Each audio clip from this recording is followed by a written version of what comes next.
Iñaki Gabilondo. Son las 8:30 de la mañana. Las 7:30 en la Casa Museo de José Saramago, en Tías, Lanzarote. Buenos días, mundo. ¿Quieres un café?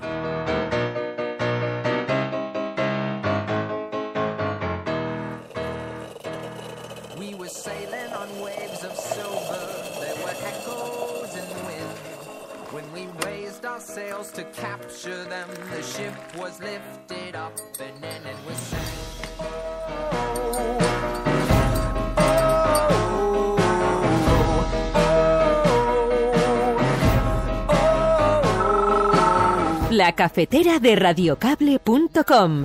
Dirige Fernando Berlín.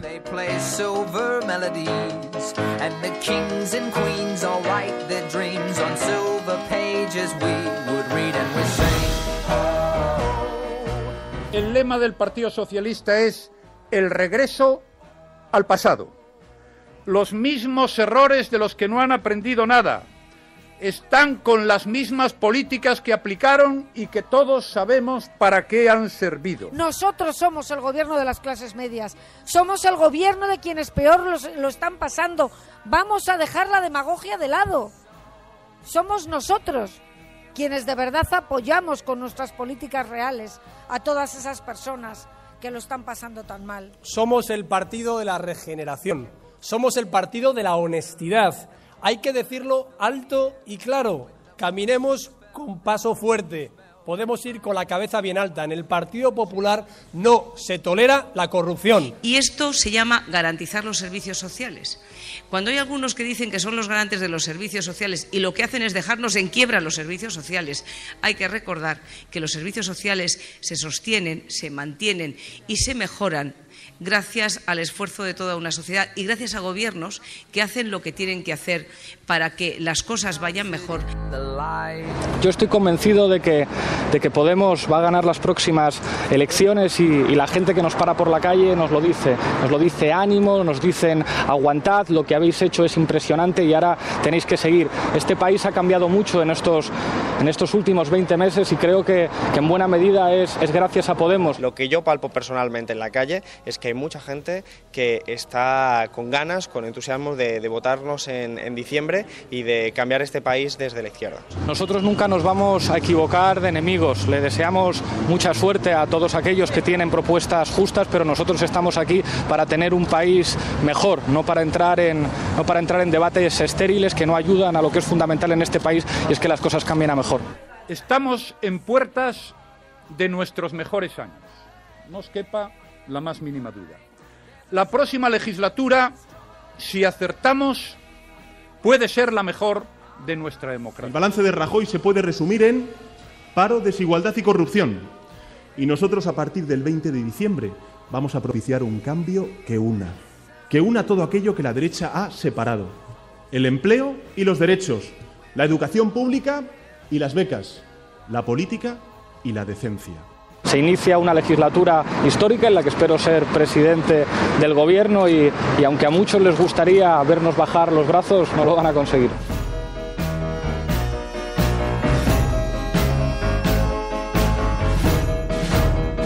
Estamos en puertas de nuestros mejores años.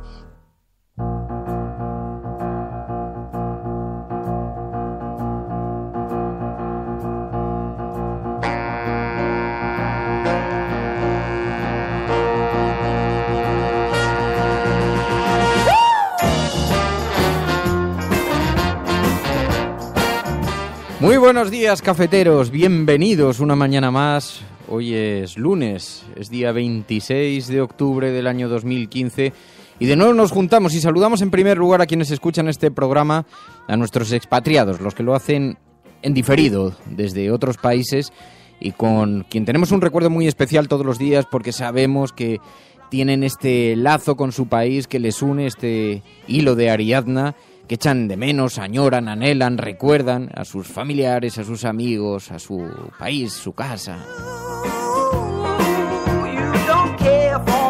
Saludamos, por tanto, a todos aquellos que se incorporan en diferido, no solamente los que están fuera, también los que están en España, que hay algunos que lo escuchan a otras horas de su emisión a través de YouTube, de Spreaker, de iTunes, de las diferentes plataformas en las que emitimos. Y por supuesto saludamos a quienes se están incorporando en directo en este momento. Nuestra resistencia son los miembros de la cafetera, nuestro CIS particular, ese CIS con el que tomamos cada mañana la temperatura a la ciudadanía. Muy buenos días.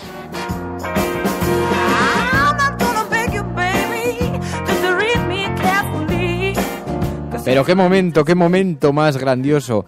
Bueno, vamos a ver, vamos a poner las cosas en orden. Resulta que el sábado un grupo de oyentes de este programa organizó una comida y entonces me preguntaron si podía estar y nos lo pasamos, lo agradecí. Al final fue un grupo de 14 o 15 personas. Estuvimos, riéndonos, tomando vino, tomando buena comida, buenas faves, buena carne. En fin, fue un momentazo la desvirtualización. Luego, si queréis, hablamos más de esto, porque hay que repetirlo, porque es verdad que mucha gente después escribió y decía, es que claro, como yo no me he enterado, yo querría haber ido. No, hay que hacer una multitudinaria, pero esta fue una iniciativa que surgió de un grupo de oyentes que tienen bastante relación entre ellos y entonces, la organizaron, no se conocían muchos de ellos, algunos venían de fuera de Madrid, pero digamos que fue organizada un poco entre...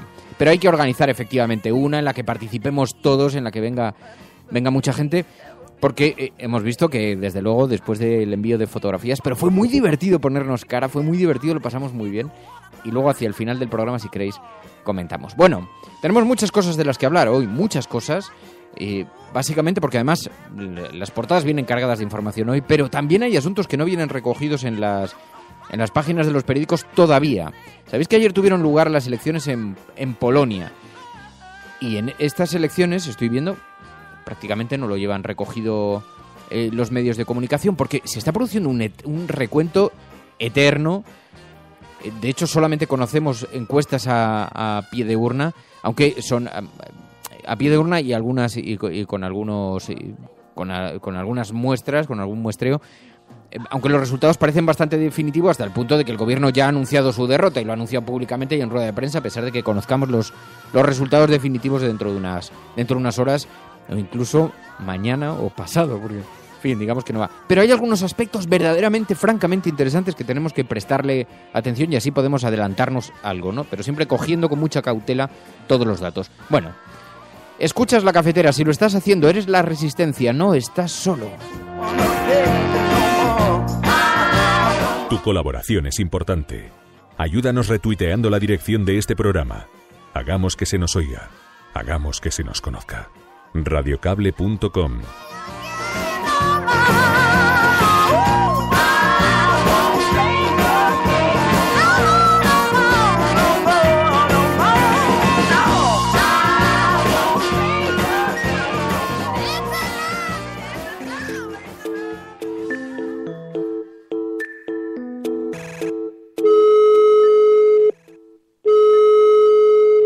Dígame. Ignacio. Muy buenas. Radiocable.com. Bueno, ayer tuvieron lugar las elecciones en Polonia, no lo vais a ver hoy en ninguna portada, especialmente porque el recuento es lento, aunque el partido del gobierno ya ha anunciado su derrota, y tiene una notable importancia porque hay algunos aspectos que hacen muy interesantes a estas elecciones. El primero es que son el sexto país más importante de la Unión Europea. Ignacio Molina, analista del Instituto Elcano, buenos días. Muy buenos días. Bueno, el primer aspecto reseñable es que los euroescépticos han logrado la mayoría absoluta, por lo menos según los sondeos, en estas elecciones parlamentarias en Polonia. Es así, ¿no? Parece, aparentemente. Efectivamente, aún no se conocen los datos oficiales, pero los sondeos a pie de urna demuestran una victoria tan rotunda del partido Ley y Justicia, del PiS, que el partido gobernante reconoció ayer la derrota y la nueva primer ministro in pectore, junto al jefe del partido, el famoso Kaczynski, pues celebraron ayer la victoria, sí. Parece que estaba en debate, con la votación de este domingo, determinar si se mantenían en el poder los liberales de la primera ministra o si regresaban al gobierno los conservadores de Ley y Justicia, y ha ganado esta opción, ¿no? Son conservadores, son euroescépticos, van a gobernar aparentemente con mayoría absoluta. ¿Se puede decir, plantean políticas muy diferentes al gobierno que abandona, al partido que abandona el gobierno? Pues sí, porque están, digamos, por decirlo gráficamente, muy a la derecha del partido actual en temas morales, en cuestiones y también en todos los elementos que tienen que ver con la política exterior, es decir, es un partido más agresivamente antirruso, más pro-OTAN, muy euroescéptico, y luego en temas como matrimonio homosexual, aborto, incluso fecundación in vitro, están en posiciones que a nosotros nos parecerían reaccionarias. Y bueno, y luego además en cuanto a lo de los refugiados, mientras que la plataforma cívica tiene una posición pues reacia, en el caso de Ley y Justicia es una posición absolutamente contraria. Y luego, sin embargo, en elementos de política económica y sobre todo de intervencionismo del Estado, pues están a su izquierda. Es un partido estatista, intervencionista, que quiere y por eso también ha conseguido muchos votos de personas muy enfadadas con la desigualdad en Polonia. Claro, hablamos del sexto país más importante de la Unión Europea, me decías. Necesariamente esto quedará reflejado de una forma o de otra en el peso dentro de Europa, ¿no? Sí, digamos que el partido Ley y Justicia se alinea con los conservadores británicos en el Parlamento Europeo, pero bueno, es lo cual demuestra que, digamos, eso demuestra su escepticismo. Están alineados muy a la derecha del Partido Conservador Británico en muchos temas, incluido las cuestiones de libre circulación de personas, y realmente, bueno, pues en los años que gobernó ese partido con los famosos gemelos Kaczynski, uno de ellos murió en un accidente aéreo en Rusia, pues fue un dolor de cabeza para Alemania, porque no solo son muy antirrusos, sino también son muy antialemanes, no son muy nacionalistas. Esto segundo del antialemanismo lo han matizado, pero sigue siendo un partido que, a diferencia de Plataforma Cívica, que era un partido muy proeuropeo, muy modernizador, muy de hacer reformas, este es un partido mucho más nacionalista, más conservador, más estatista. Y yo creo que el peso de Polonia en los próximos años pues se va a reducir de ser esa especie de alumno modélico de la Unión Europea que recibía los fondos y que estaba modernizando y creciendo a un país un poco más parecido a Hungría. Decías que Polonia cotizaba al alza en Bruselas, te lo he leído en Twitter. En 5 años las tendencias han variado y hacías una reflexión que me ha llamado la atención. Entre final del 2008 y 2014 las elecciones en la Unión Europea se explican por la marcha del PIB y a partir de este enero parece que es a pesar del PIB, ¿no?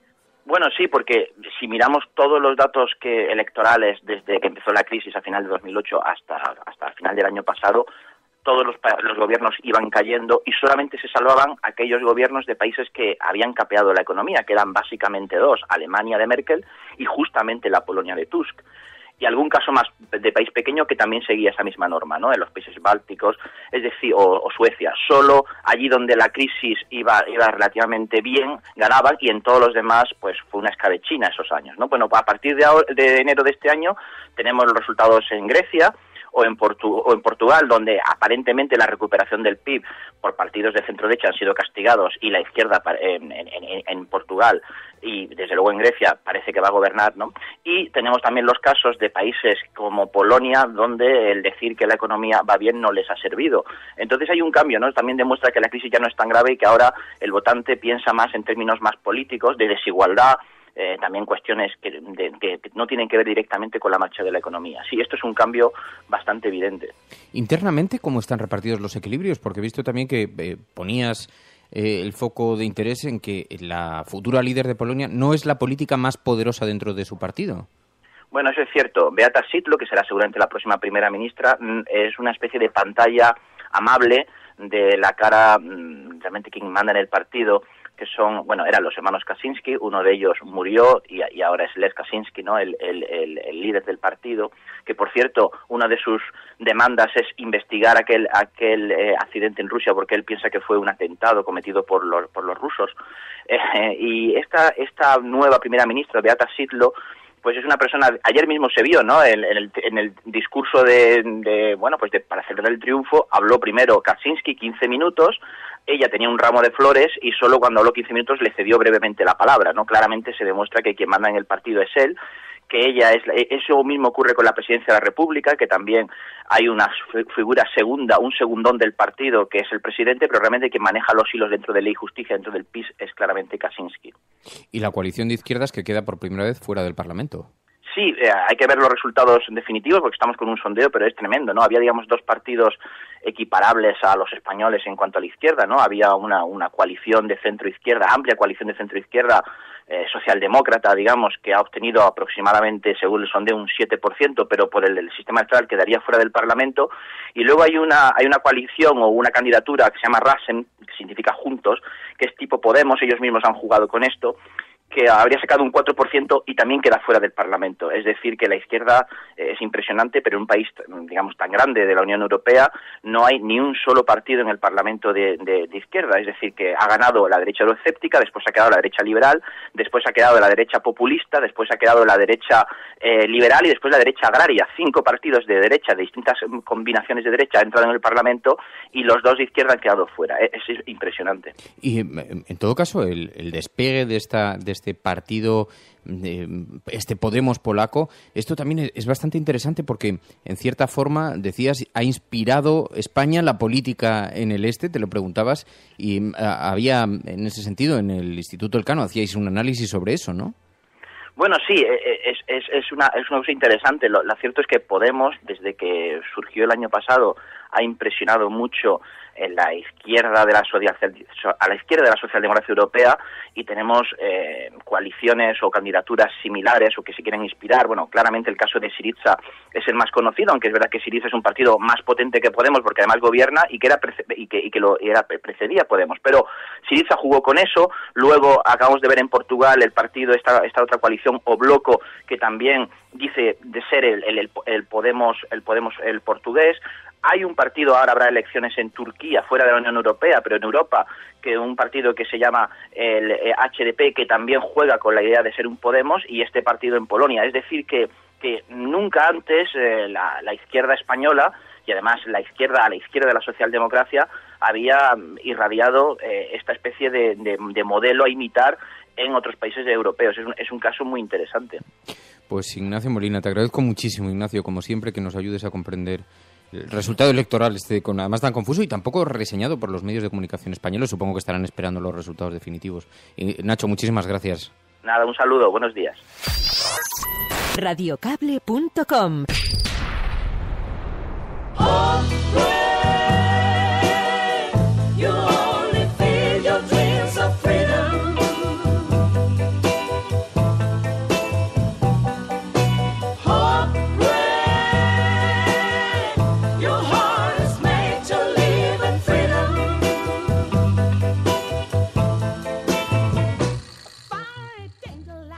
El Twitter de Ignacio, que pregunta Roberto. Sí, lo he puesto en la cafetera. Lo he puesto el tweet. Es @_Ignacio Molina. Parece que es así, ahora te lo confirmo porque estoy abriendo pero creo que era así. Bueno, el caso es que tenemos un escenario, es llamativo porque es verdad lo que decía Roberto, pues como para vivir en Polonia en este momento. Se están produciendo notables cambios que van a tener consecuencias probablemente en la configuración de la Unión Europea y, por tanto, debemos estar muy atentos, ¿no? En todo caso, vaya por delante que estamos hablando siempre de una suerte de sondeos teóricamente más precisos, pero que los resultados algo podrían variar. No sabemos en qué grado, ¿no? Pero si el resultado es el que se anuncia a esta hora, y desde luego el gobierno ha anunciado su derrota y públicamente y ha comparecido y todo, pues bueno, se puede dar por hecho que los márgenes no son muy diferentes, pero todavía pueden cambiar las cosas, ¿no? Pero si el resultado es el que es, estamos ante un cierto cambio todavía más en la Unión Europea hacia el euroescepticismo, ¿no? Nuevos pasos. Bueno, escuchas la cafetera y lo haces con la música de fondo de Fridonia.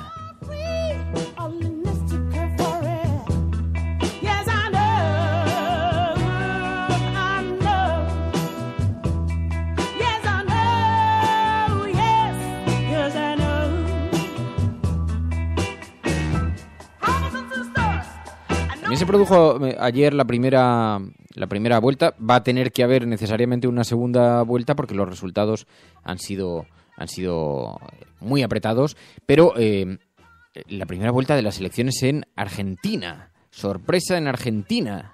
El ajustado resultado obliga a una segunda vuelta, dice en el diario.es, y parece que el candidato kirchnerista Daniel Scioli no consiguió imponerse con rotundidad, prácticamente empató con el líder de la oposición, con Mauricio Macri, así que habrá una segunda vuelta. Por lo tanto, bueno, pues cuando se produzca esa segunda vuelta hablaremos detenidamente también de los cambios que se avecinan en Argentina, ¿no? Pero estamos permanentemente asistiendo a los movimientos telúricos en ese país y, bueno, tendremos que esperar a ver cómo se concretan en esa segunda vuelta. Bueno, escuchas La Cafetera, si lo estás haciendo eres la Resistencia, no estás solo. Y mientras tanto aquí seguimos también en plena carrera electoral de cara a las elecciones del 20 de diciembre. Y la verdad es que la campaña nos está dando algunos momentos. Resulta que Pedro Arriola ha vuelto al Partido Popular. Dicen que sabéis que es el gran pensador de las encuestas, el gran interpretador de las encuestas electorales y bueno, el que diseña las estrategias de campaña en las últimas elecciones generales siempre lo ha hecho él, ¿no? En el PP. Bueno, pues yo creo que algo se nota ya su llegada, porque de pronto los candidatos han empezado a insistir en aspectos en los que la ciudadanía ya tiene muy clara la culpabilidad del Partido Popular. Entonces están tratando de darle la vuelta a la tortilla, pero en algunos momentos llega a sonar tan absolutamente ridículo como cuando este fin de semana Pablo Casado llegó a afirmar que el Partido Popular era el partido contra la corrupción. Somos el partido de la regeneración, somos el partido de la honestidad. Hay que decirlo alto y claro, caminemos con paso fuerte. Podemos ir con la cabeza bien alta. En el Partido Popular no se tolera la corrupción. Cifuentes, somos el partido que garantiza los servicios sociales. Nosotros somos el gobierno de las clases medias. Somos el gobierno de quienes peor lo están pasando. Vamos a dejar la demagogia de lado. Somos nosotros quienes de verdad apoyamos con nuestras políticas reales a todas esas personas que lo están pasando tan mal. Cospedal, también en la misma línea. Y esto se llama garantizar los servicios sociales. Cuando hay algunos que dicen que son los garantes de los servicios sociales y lo que hacen es dejarnos en quiebra los servicios sociales, hay que recordar que los servicios sociales se sostienen, se mantienen y se mejoran gracias al esfuerzo de toda una sociedad y gracias a gobiernos que hacen lo que tienen que hacer para que las cosas vayan mejor. Rajoy dice que estamos en las puertas de nuestros mejores años. Estamos en puertas de nuestros mejores años. No os quepa la más mínima duda. Cuando uno dice no os quepa la más mínima duda, es que ya... En fin. La próxima legislatura, si acertamos, puede ser la mejor de nuestra democracia. Si acertamos. Veremos a ver si nos equivocamos. Bueno, el caso es que, como os digo, esto es la puerta de salida, la antesala ya en pleno corazón de la campaña electoral. Y me llamaba mucho la atención esta estrategia, ¿no? Porque además esto es algo bastante recurrente. El Partido Popular no da a conocer su programa político. Lo está advirtiendo la prensa internacional, están haciendo muchas advertencias, diciendo, por ejemplo, que Bruselas habla abiertamente de la necesidad de nuevos recortes. El Partido Popular lo niega, envía unos presupuestos que son cuestionados incluso por Bruselas, dice que no vamos a cumplir el objetivo de déficit que marca el gobierno español y que por lo tanto se necesitarán recortes. Y todo el mundo lo da por hecho menos el Partido Popular. Claro, porque quien se presenta a las elecciones diciendo eso, diciendo que va a haber nuevos recortes, pues no las gana. Pero esto es muy llamativo, ¿no? Porque dices, ya, pero es que es tu programa electoral, ya, pero si lo digo no gano. Entonces la cuestión es que tienes que decir algo que no vas a cumplir para ganar las elecciones, ¿no? Algo que es tan de perogrullo, que es tan básico, que es tan esto. En realidad lo que está hablando es muy poco de la salud democrática de nuestro país, pero muy poco. Y cuando escuchamos a Mariano Rajoy con este discurso, claro, luego se quejan de la credibilidad del estado de salud, de la credibilidad de la política, ¿no? Así que vemos toda esta campaña, pero luego ya entramos en los detalles de cómo se diseñan las campañas electorales y cómo se diseñan los discursos, ¿no? Y me llamaba la atención esto, cómo han cogido los 3 o 4 temas deficitarios en el PP, es decir, los servicios sociales, la educación, la sanidad, la corrupción, y entonces han decidido encabezarlos, ¿no? Llevarlos como medalla propia. Pero claro, escuchar al Partido Popular, diciendo que ellos son el partido de la regeneración. Hay una norma además básica en retórica que yo intento aplicar cuando vas a los debates en televisión. Tú no puedes tratar de convencer a la gente de algo de lo que la gente ya tiene clarísimo cuál es el marco. Es decir, si yo salgo aquí y digo Zapatero no arruinó la economía española, va a haber dos que me crean. Dos, porque la idea que se ha extendido general, aunque yo presente muchos datos, aunque yo diga no, porque aquí tenéis la prueba, porque mirad cómo... Y yo tengo mi propia teoría, además, sobre esto, y no lo haría. ¿Por qué? Porque en el fondo es imposible un asunto que ya ha conseguido instalar en la opinión pública durante meses, durante una catarata y más la lluvia fina del Partido Popular, no cambias esa idea. Bueno, la gente tiene ya la idea clarísima de que el Partido Popular es un partido que se ha beneficiado de la corrupción, que ha nadado en la corrupción y que incluso la ha fomentado a su alrededor, ¿no? Salir allí diciendo, como hizo Pablo Casado, diciendo el Partido Popular es el partido de la regeneración, es como intentar parar un tsunami con con un palillo. Es imposible. Puede salir diciendo, nosotros tenemos la fórmula para la recuperación, nosotros a pesar de las grandes dificultades que provocan algunas políticas, pero sabemos que Bueno, pues ahí la gente podría entrar en un espacio de duda. Pero que tu máxima retórica sea decir, nosotros somos el partido garante de la regeneración, es que es absolutamente inasumible.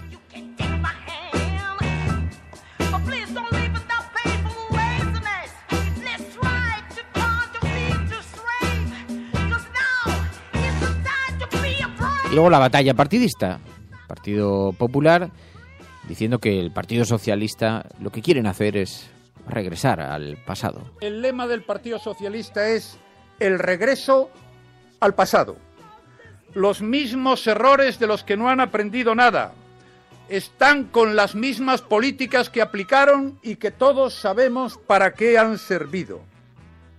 ¿Para qué han servido? Bueno, y Pedro Sánchez también se pronunció, también hay mítines del Partido Socialista y decía Pedro Sánchez que van a propiciar un cambio en este país para dar marcha atrás a todas esas reformas del Partido Popular y para recomponer todo aquello que han roto. El balance de Rajoy se puede resumir en paro, desigualdad y corrupción.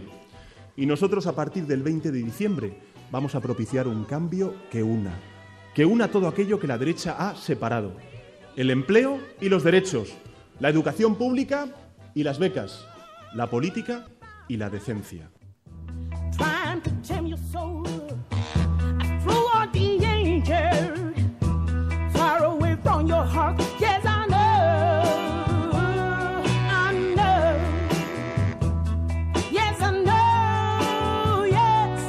Bueno, y también continúa el debate sobre la confluencia de la izquierda, los movimientos en la izquierda, las perspectivas, cómo se posiciona cada uno, qué oportunidades, qué posibilidades tienen. El deterioro de Podemos como marca, el desgaste de Pablo Iglesias, el cansancio de Pablo Iglesias. Ahora ha cambiado algo el discurso, dice que se siente con fuerza, las críticas han sido muy, muy importantes también cuando manifestó estar cansado y toda la oposición salió diciendo, pues esto es apasionante, pues tal, y en efecto la gente no compra discursos de fracaso, compra ni de cansancio, compra discursos de pasión, si disfrutas lo que estás haciendo, si crees que vas a ganar, es decir, el discurso del éxito, ¿no? Siempre ha vendido mucho más, esto lo saben mucho algunos amigos.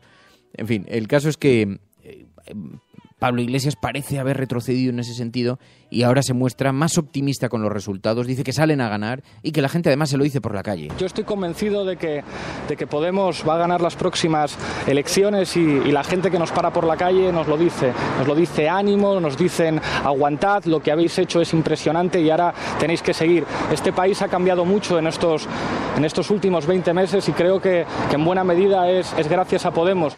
Dos cosas. Una, es verdad que este país ha cambiado desde la llegada de Podemos, eso es indiscutible. Y es verdad que además ha hecho que el resto de los partidos tengan que pisar el acelerador en cambios profundos para la regeneración de este país, ¿no? Eso yo creo que nadie lo puede discutir. Dos, la gente le para por la calle, dice Pablo Iglesias. También paran a Alberto Garzón. Lo que yo palpo personalmente en la calle es que hay mucha gente que está con ganas, con entusiasmo de votarnos en diciembre y de cambiar este país desde la izquierda. Así que cuando paréis a Alberto Garzón o a Pablo Iglesias no le digáis lo mismo, porque si no esto no funciona. Bueno, el caso es que decía Pablo Iglesias eso, y además decía, esta va a ser una legislatura histórica. de la que espero ser presidente. Ya se mostraba más animado. Se inicia una legislatura histórica en la que espero ser presidente del gobierno y aunque a muchos les gustaría vernos bajar los brazos, no lo van a conseguir. Y decía también, nunca nos vamos a enfrentar a Izquierda Unida, aunque lo estén intentando algunos. Vamos a mantener el respeto por un partido que comparten espacios de reivindicación de la protección social y ciudadana, aún con nuestras diferencias. Nosotros nunca nos vamos a equivocar de enemigos. Le deseamos mucha suerte a todos aquellos que tienen propuestas justas, pero nosotros estamos aquí para tener un país mejor, no para entrar en debates estériles que no ayudan a lo que es fundamental en este país, y es que las cosas cambien a mejor. Bueno, y este es un poco el retrato de los sonidos, lo que nos dejaban los sonidos en estos días, ¿no? Pero está en las portadas de los periódicos. El periódico El País dice: Pedro Sánchez se confiesa más cercano a Valls que a Corbyn. Tengo que recuperar, porque cuando le entrevistamos aquí a Pedro Sánchez, que además os acordáis, coincidió que acababa de resultar ganador Corbyn, él se pronunció al respecto, ¿no? Y dijo sentirse bastante cercano. Parece que es más cercano a Valls que a Corbyn, a las políticas de Valls más liberales que a las de Corbyn. Bueno, lo recuperaré y mañana, porque me ha pillado hoy de sopetón, con todo el estudio además montado sobre unas cajas, con lo cual he tenido poca ocasión de sentarme realmente a revisar la hemeroteca, pero mañana lo podremos escuchar. Bueno, dice también el periódico El País: la Unión Europea se plantea internar a los refugiados en centros de acogida. La Agencia de Fronteras pide retener a los asilados en el primer país al que lleguen como método disuasorio. La Unión Europea tan inmoral, tan presuntuosa, cuando tiene que presumir de sus raíces cristianas, de haber aprendido después de la Segunda Guerra Mundial lo que suponían los refugiados, lo que suponía para países como Alemania, que vio cómo su población tenía que salir emigrando. Y desde luego ahora se practica esta política tan indecente, los refugiados solamente vuelven a las portadas ya por boca de las instituciones. Ya no vemos las imágenes y se siguen produciendo con una enorme dureza. Ahora que están empezando las lluvias, cientos de miles de personas por las fronteras europeas con niños de la mano. Veremos imágenes mucho más dramáticas porque el invierno es muy duro y estamos en las puertas, ¿no? Y mientras tanto Europa mirando para otro lado, dejando que se pase un poco toda la pasión inicial que desató la fotografía del pequeño Ailán. En fin, bueno, escuches La Cafetera. Dice también El País: fin del kirchnerismo en Argentina, entre interrogantes, porque todavía no conocemos los resultados de esa segunda vuelta, que ya veremos a ver cuándo se produzca. También el endeudamiento de las familias baja a niveles previos a la crisis, dice el periódico El País en su portada. La deuda privada en España cae en $500 billion en solamente 5 años, dice El País.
El periódico El Mundo dice: empleados de la Generalitat reconocen cadenas de amaños. Dice: los trabajadores de infraestructuras.cat admiten manipulación generalizada de concursos para beneficiar a las empresas del 3%.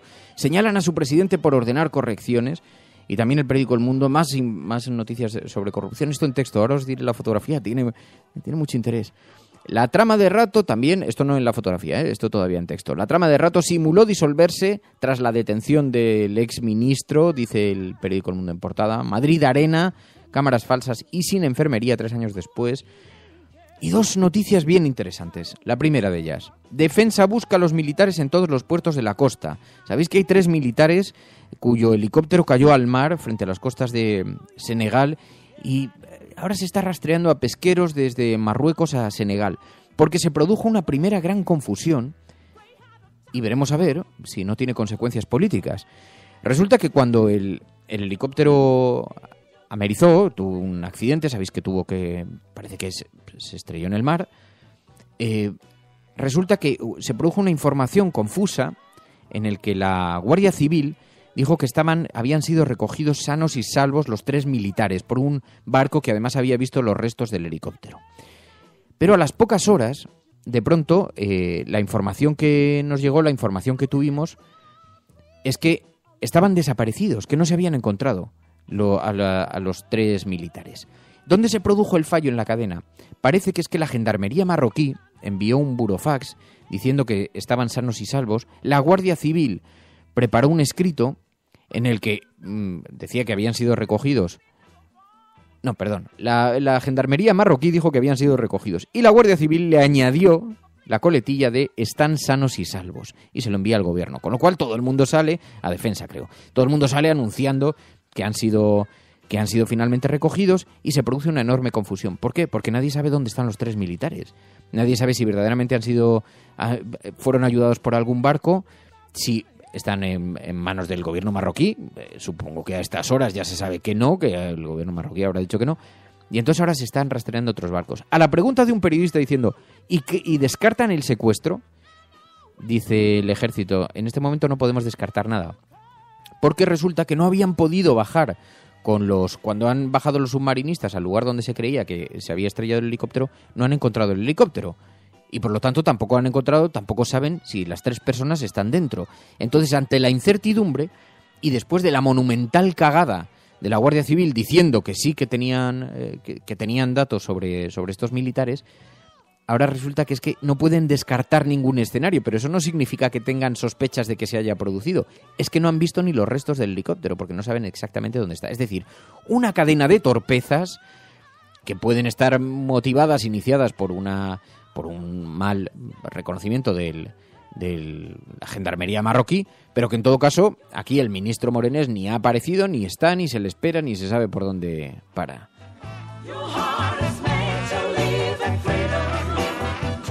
Así que Defensa está buscando a los militares en todos los puertos de la costa, pero veréis que algunas informaciones dicen no descartan el secuestro. Bueno, no lo descartan porque en este momento no tienen ningún dato de nada. No es que no lo descarten, ¿no? Pero, bueno, y la fotografía de portada a la que me refería antes, en el periódico El Mundo. Dice, Blair admite que la guerra de Irak ayudó al auge del IS, del Estado Islámico. Dice, el ex primer ministro Tony Blair pide ahora perdón por los errores de la guerra de Irak. Era el último de Filipinas. Ah, no. Quedaba José María Aznar, que todavía no ha pedido disculpas.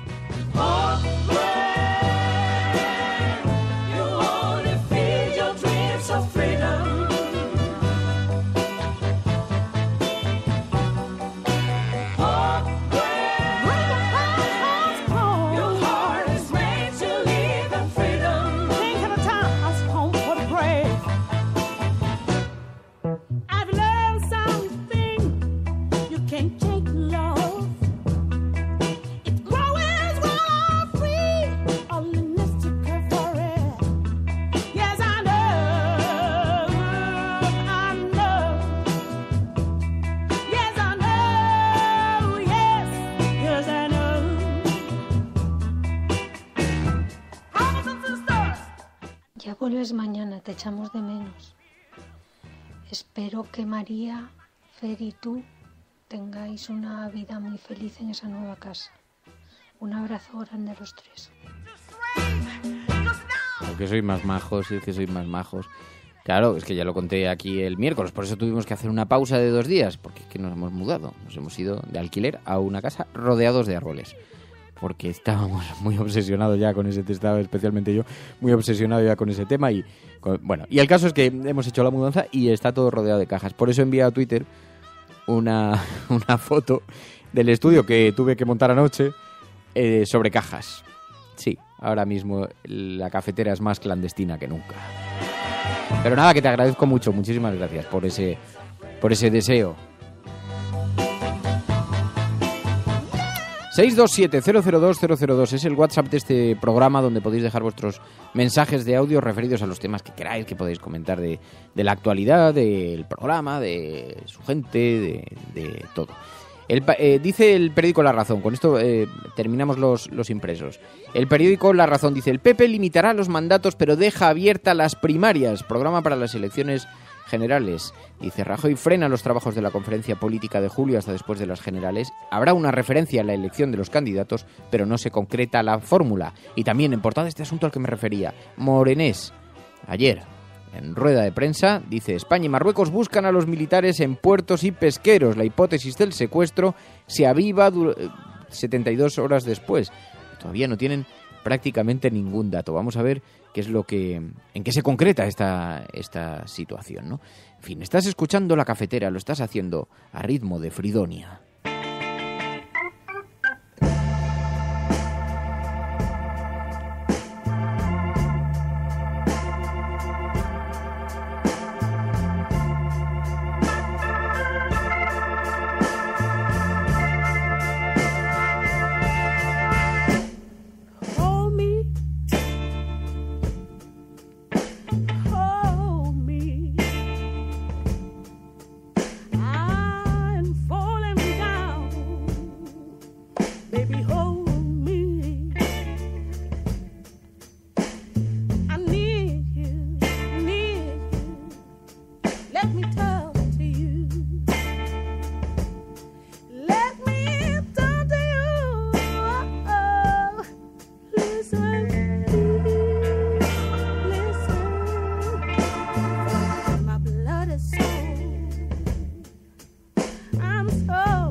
Bueno, y permitidme un segundo porque hoy en la portada del diario.es encontramos un tema en el que me quiero detener porque ha tenido una enorme repercusión, ha habido una enorme polémica en torno a esto. Sabéis que hace unos días el diario.es publicó en su portada la confesión de Francisco Correa. Y ahora, y fue cuestionado, incluso el director, en directo en televisión, estando en La Sexta, por el abogado de Correa, diciendo que esa confesión no existía como tal. Y Nacho Escolar, que es un personaje, en fin, de cuya reputación pues no hay muchas dudas, sinceramente, se tuvo que enfrentar a él dialécticamente en televisión diciendo, bueno, es que yo no, esto es una confesión que me ha entregado el propio Correa. Así que hoy, en la portada del diario.es, nos encontramos otra exclusiva: 6 meses de tira y afloja con Correa, las claves de la confesión y los SMS que envió Francisco Correa a Nacho Escolar. Y cuenta algunos detalles francamente interesantes. Nacho Escolar, buenos días. Buenos días, Fernando, ¿cómo estás? Bueno, en primer lugar, enhorabuena. Ya, la verdad es que ya me pareció simbólico lo que ocurrió el otro día en televisión, ya me pareció significativo. Pero hoy publicáis estos mensajes y das los detalles de una comida que tuvisteis con Francisco Correa, en la que él estuvo bastante incómodo, ¿no? Sí, bueno, esa fue la primera comida con Correa. El artículo cuenta un montón de cosas. Cuento sobre todo todas mis conversaciones y mis reuniones con Correa para que llevaron a que me entregase ese documento, y cómo después Francisco Correa intentó parar su publicación. Y la primera comida fue una comida en el 2013 en un restaurante junto con Gonzalo Cortizo, el jefe de política del diario.es, y cuento cómo arrancamos, que fue muy duro, ¿no? Porque en un momento dado Cortizo dice la palabra Gürtel y Correa se enfada diciendo en mi presencia no pronuncie la palabra Gürtel porque es una palabra que me ha hecho mucho daño. Dice, además, a ti no te conozco, dice señalando a Cortizo, pero a ti, y me señala a mí, tú me has llamado ladrón por televisión, ¿no? Y así arrancamos, así de dura fue la primera conversación. Luego cuento cómo después me contactaron porque su abogado había hablado con las acusaciones populares y con las acusaciones particulares del caso Bárcenas y del caso Gürtel, porque estaban planeando confesar, estaban planeando negociar con la justicia, con la fiscalía y con las acusaciones, contarlo, tirar de la manta, implicar aportar nuevas pruebas y a cambio recibir una reducción de condena en el juicio o en los juicios que tienen pendientes. En ese contexto fue cuando me entregó la famosa confesión, los 9 documentos, me lo entregó en su casa, en mano, y después, evidentemente, él no quería saber nada de esa confesión, no quería que se publicase, porque cuando pasan los meses, las conversaciones con la Fiscalía y con las acusaciones se habían roto, y por eso no quería que se publicase, y por eso después lo desmiente. Cuento también hoy los SMS, ¿no? Publico los mensajes que me mandó la pasada semana, cuando yo le dije que lo iba a publicar, y él me decía, por favor, que no.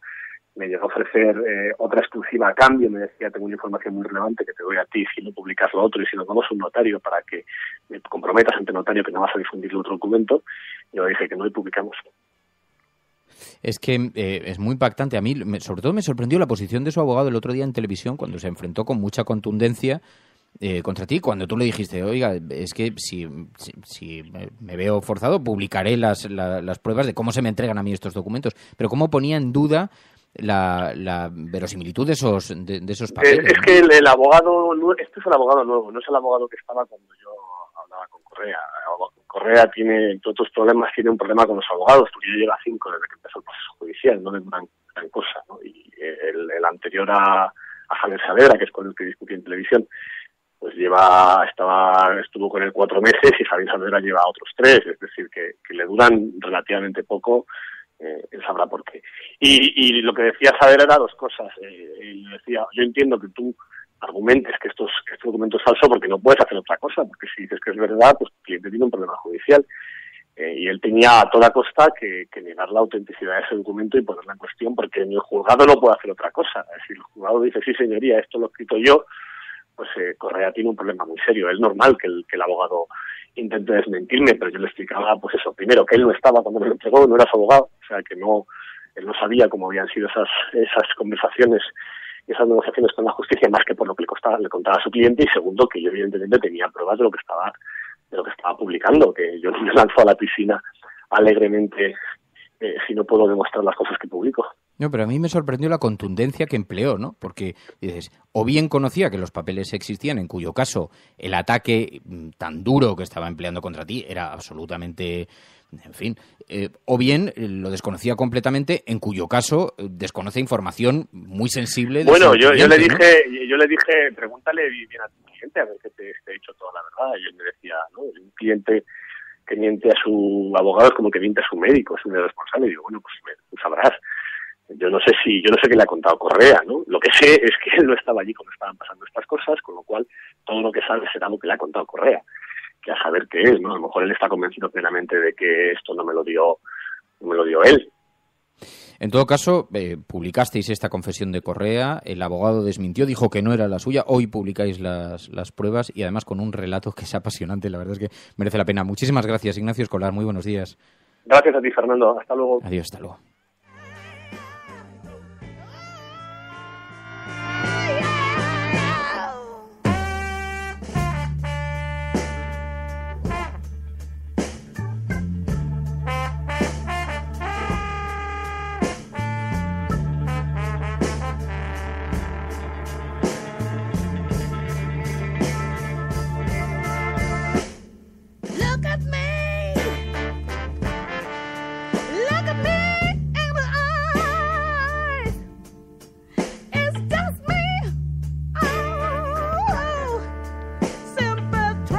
Bueno, pues ya están los detalles de esta confesión y las pruebas que reclamaban y que demuestran que efectivamente fue entregada por el propio Correa, como era bastante previsible, ¿no? Así que es hoy otra de las noticias, pero que encontraréis en los digitales. También, Público.es, las 7 leyes más regresivas que Rajoy ha impuesto a golpe de rodillo parlamentario, dice Público.es. Y en Infolibre.es, el campo de golf que el PP adjudicó a un socio del hermano de Ignacio González lleva 8 años funcionando sin licencia. ¿Sabéis que la concesión fue otorgada por la empresa pública que presidía el propio Ignacio González? Se adjudicó a un socio del hermano, de su hermano. Ignacio González no se abstuvo en la votación y el nuevo gobierno municipal de Ahora Madrid ha descubierto que el complejo sigue operando aún todavía sin papeles.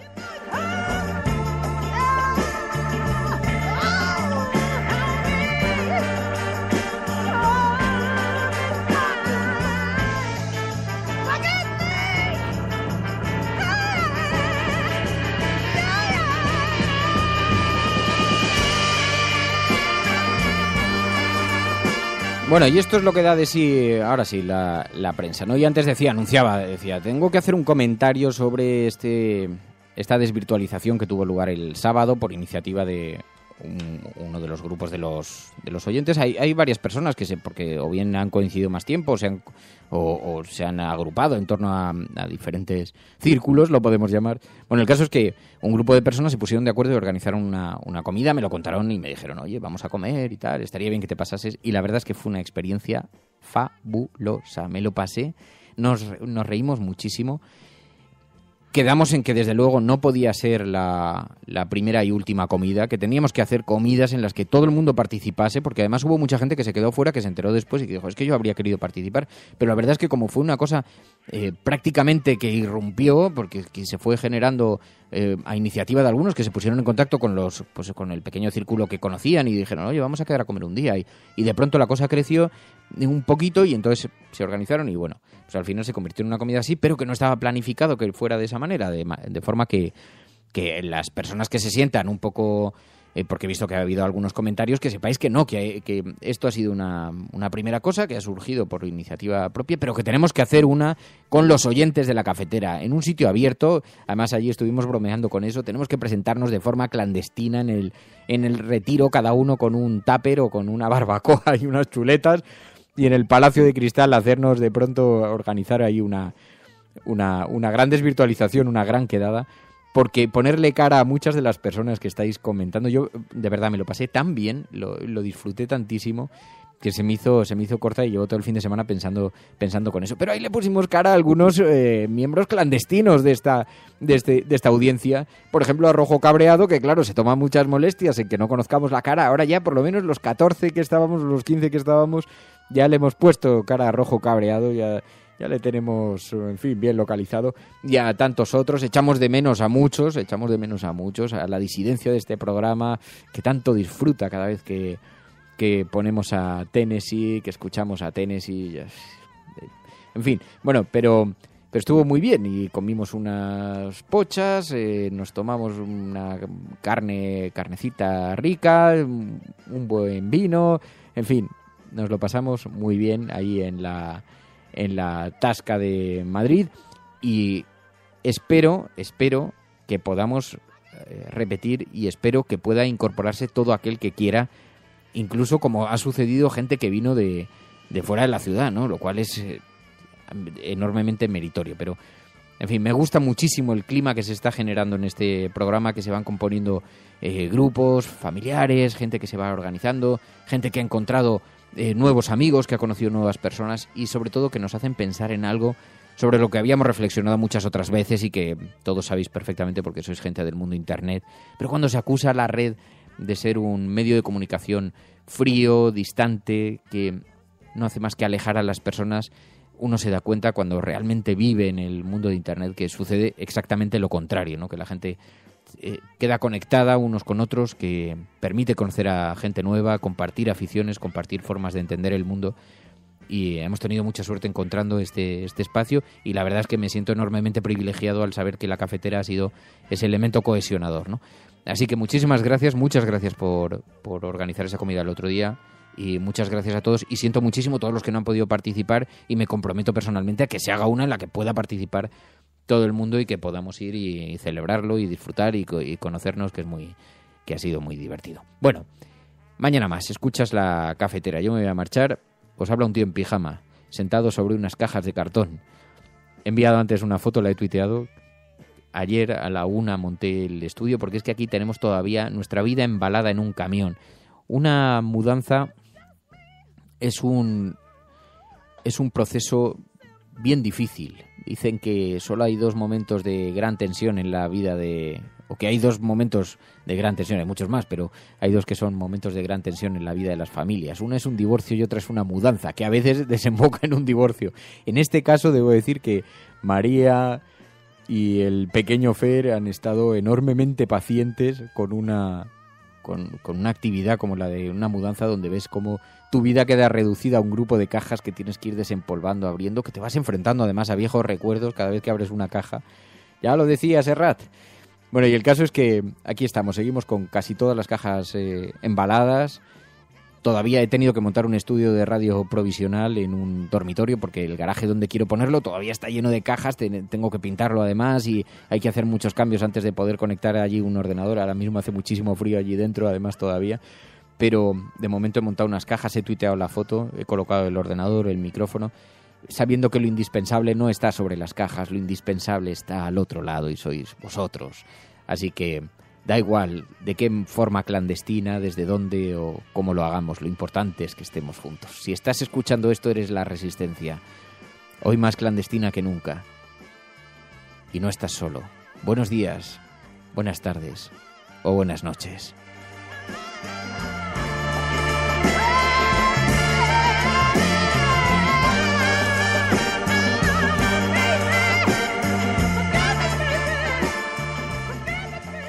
A quien está escuchando esto, si lo estás haciendo, eres la Resistencia y no estás solo. Buenos días, buenas tardes o buenas noches.